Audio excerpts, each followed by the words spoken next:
एक व्यक्ति था, लड्डू गोपाल जी की सेवा करता था, लेकिन उसका एक मित्र था, वो शंकर जी की सेवा करता था। और शंकर जी की सेवा करने वाला जो मित्र था वो बड़ा धनवान हो गया, और लड्डू गोपाल जी की जो सेवा करता था वो अभी भी साधारण सा ही था। एक दिन दोनों मित्र मिले, तो शिव जी की आराधना करने वाला भक्त लड्डू गोपाल जी की आराधना करने वाले से बोला, भाई तुम आज तक कभी उठ नहीं पाए, तुम उसी स्थान पे हो, उतने ही दायरे में हो, कभी बढ़ नहीं पाए आगे। गोपाल जी की सेवा करने वाला बोला, मेहनत तो बहुत करता हूं लेकिन क्या करूं, बढ़ ही नहीं पा रहा। शिव आराधक ने कहा, एक काम करो, तुम अपने आराध्य बदल दो। ये तुम गोपाल जी की आराधना करते हो ना, इनकी जगह तुम शिव जी की आराधना शुरू कर दो, देखना कैसे जीवन में बदलाव आएगा। अब उस व्यक्ति ने यही किया कि गोपाल जी को ले जाकर के तो अलमारी में रख दिया, दूसरे दिन एक शंकर जी ले आया और शंकर जी का बढ़िया रुद्राभिषेक करके, त्रिपुंड लगा करके, बढ़िया ज्योत नैवेद्य आदि सब अर्पित करके, अगरबत्ती जला करके ओम नमः शिवाय का जाप करने लगा। और अब तक गोपाल जी की सेवा करता था, वो गोपाल जी अंदर बैठा दिए एक अलमारी में,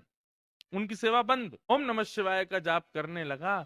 जैसे ही इसका जाप पूर्ण हुआ, मालाओं को नेत्रों से लगा करके इसने शंकर जी को प्रणाम किया, तभी देखता है कि अगरबत्ती का जो धुआं था ना, वो उसी अलमारी की तरफ जा रहा था जहां गोपाल जी बैठे थे। तो इसके मन में भावना आई कि आज तक इनकी आराधना करता रहा तो मुझे कभी कुछ दिया नहीं, आज तक भी मैं सामान्य हूं, और अब मैं शंकर जी की आराधना कर रहा हूं, उनको नैवेद्य धूप दीप दिखा रहा हूं, तो अगरबत्ती की सुगंधी भी उनको नहीं लेने दे रहे हैं, खुद ले रहे हैं अंदर अलमारी में बैठ के। रुको इनको अभी बताता हूं। उठ करके गया, अलमारी खोल करके जैसे ही गोपाल जी को पकड़ने लगा, इतने में ही गोपाल जी सच में प्रकट हो गए, और उस प्रकट होकर के उसका हाथ पकड़ लिया।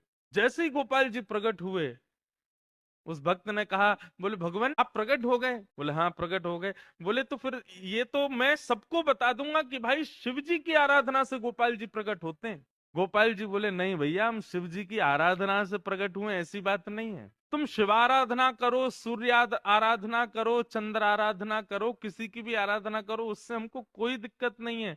लेकिन आज हम प्रकट किस लिए हुए ये ध्यान से सुनना। आज तक तुमने केवल हमको अष्ट धातु की एक मूर्ति समझा था, तुम्हारे मन में कभी ये भावना नहीं आती थी कि इनकी आंखें भी हैं, इनकी नाक भी है, इनकी जीभ भी है, इनके कान भी हैं, इनकी त्वचा भी है, इनके हाथ पैर भी हैं। परंतु आज जब वो अगरबत्ती का धुआं सहज ही मेरी तरफ आ गया, तो तुम्हारे मन में ये भावना आई कि अगरबत्ती की सुगंधी मैं ले रहा हूं, मतलब मैं जड़ नहीं हूं,